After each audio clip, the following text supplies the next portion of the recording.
Hello, my name is Joycelyn. My name is Anthony Slater. My name is Tiana Sproul. My name is Sarah Barrett. True Ransom.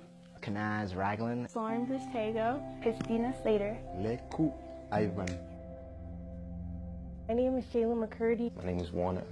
My name is Jesse. I'm the executive director at Touch the World, and my wife Andrea and I had the opportunity for 5 years to live in this community where we're serving this week in Adak, Gulu. Training was very important. Before this, we went to training in Pennsylvania, and it was it prepared us a lot for this trip. Without training, I don't know how I would act in Adak. Like, I don't know what I would do without the training. When we were in training, they showed us like what the toilets would look like and what our showers would be like, and I was like, yikes, I might be too bougie for this.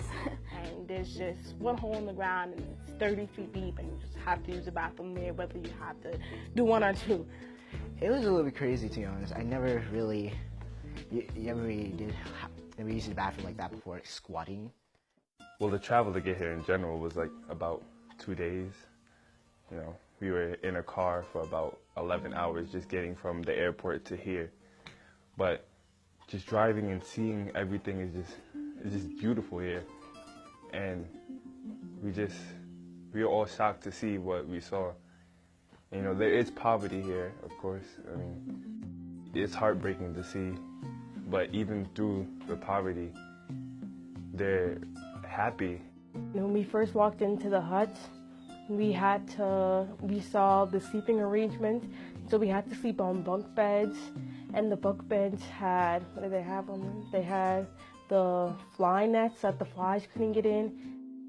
And the second day we woke up and we did our devotionals. We had breakfast, which was actually different. But it was pretty basic stuff, just like tea or hot chocolate, a piece of fruit, and some bread. The pineapple. The pineapples were really good. The food is great. You tried different things, and it's very interesting to see what they have. They have a lot of different things like chapati, rice, peas, beans. Those rice and beans made me kind of gassy though. Like every night, they always, like for the past few days, I've been serving a lot of rice and beans. So, you know, I put a lot on my plate because it tastes good. I've been really gassy in my hut, and I just felt bad for the other people there because it's just a lot of. Not that I was shocked about how the same we are and how as African Americans we get much of, you know, our dances, even giving dap, like this. You know, I gave dap to a woman who was like 80 years old, and she inspired it. Like, she grabbed my hand and went like that, and I was like, yo, where did you learn it? And then I'm like, no, Warner, where did you learn it? You learned it from, you know, those things were surprising to me. They were two dancing groups, and it was really cool. Like, they did like a cultural dance, and it was cool to see their type of dancing and like the beats they make with the drums and everything. And they let us, one of the groups let us join in on their dance. We had no idea what we were doing. It was really funny. And so there, we basically just went, and the kids from Boots, they showed their step. I didn't show anything because I don't know how to step. This trip has been all about praying for people. As we were praying for the several individuals that were going through many trials and tribulations, such as sickness and different poverty issues and abuse, it really touched my heart, and it broke my heart. I prayed for a boy who got bit by a snake, and it was real. And it was like, we helped build a hut for a widow and her daughter, who was staying with her at the time because her husband beat her. It's kind of a sad story, but we ended up praying for her. We prayed for the widow. We prayed for the widow and her daughter, which really ended up well. It was like Minister Dario and Minister Reggie were going in the prayer. From sun up to sundown, we've just been busy, and it's just a good feeling to not really be on your phone, not be worried about different things, different problems, but be able to help people and go through your day with this group and being on my team. It's just an amazing feeling, and we really bond, do everything we do, and we really just genuinely love each other, and we genuinely love doing what we're doing here. Ivan's a great painter. Ivan, we met, he's one of Jesse's sons. I grew up, I didn't have time with my real family, and you know, my relative dropped me at the orphanage, and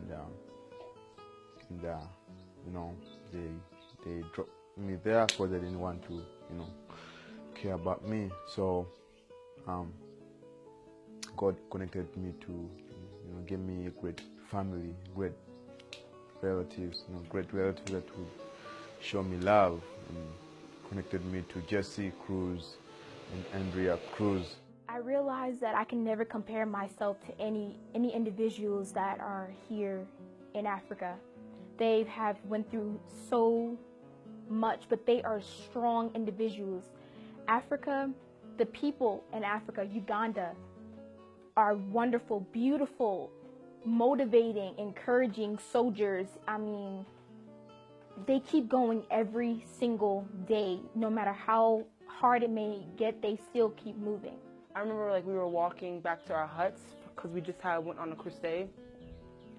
And I see this little girl, I don't know if it was her brother or like her sister or not, but she's like carrying her on her back. I'm just like she's literally like holding this baby on her back and taking care of him. I don't know if like the mother was working or something like that, but yeah, it really shocked me because like they got these kids like taking care of their baby brothers, yet they're like not that far apart from each other. When I first got here, I was a little hesitant, you know, for praying for people, but you know, I always took that leap of faith and was just like, I'll pray.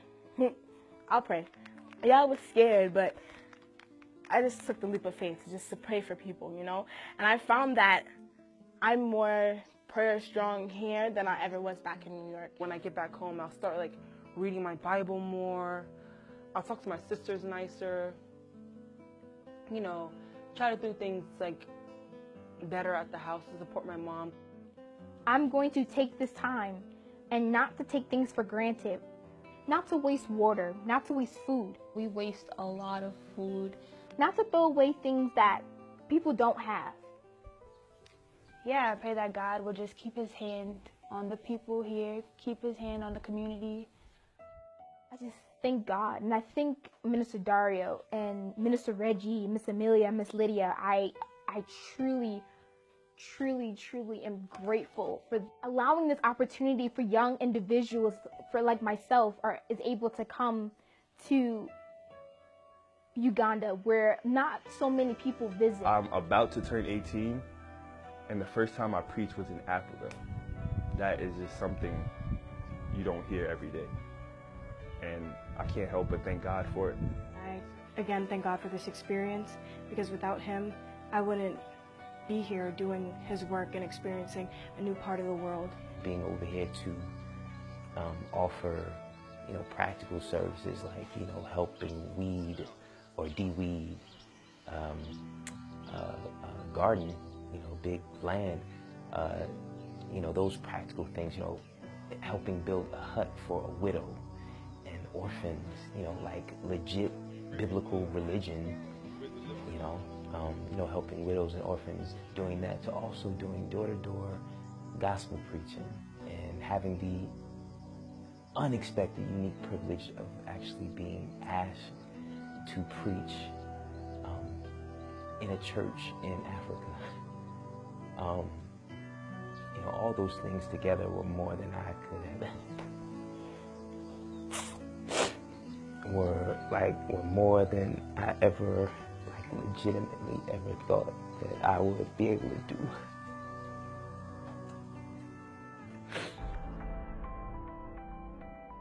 It's been incredible having the team from Christian Cultural Center join us in that vision, to see all that God is doing here, to see the clean water that has provided health to the community, to see the medical center that is consistently treating diseases like malaria and typhoid and helping women give birth in a healthy condition. And so health is improving in this community, and the people are incredibly grateful.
Wait, one last thing to say.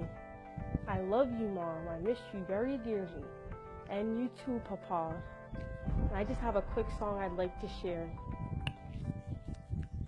You would not believe your eyes if 10 million fireflies lit up the world as I fell asleep.